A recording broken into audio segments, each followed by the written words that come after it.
बजावाइब हो। गोदिया में होई है बालकवा त अर्घ देवे आइब हो।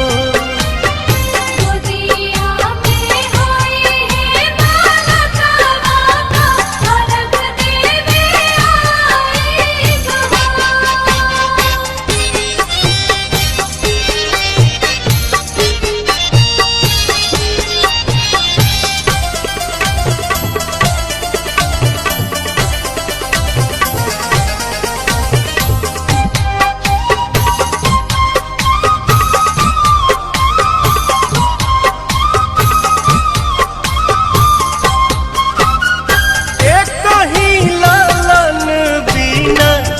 छने मनवा सुन सहन लागे हमरो घरवा अंगनवा। पूरी जहिया दिलावा के लला सात जलसा कराइब हो। पूरी जहिया दिलावा के लला सात जलसा कराइब हो।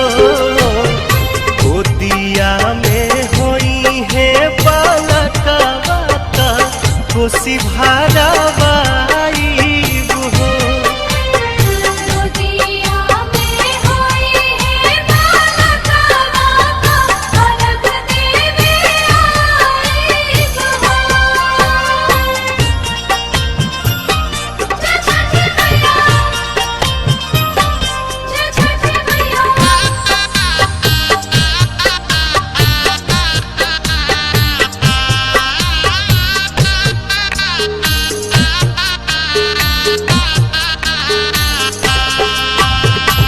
मनवा में आस लेके रोवेले बझनिया।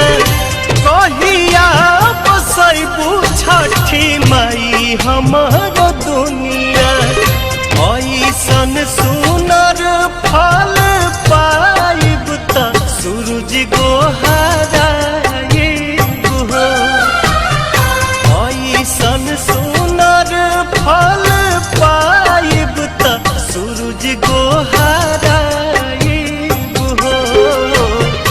अरुण पवन के बोलाइब गीतिया गवाइब हो। गोदिया में होई है बालकवा त अर्घ देवे आइब हो।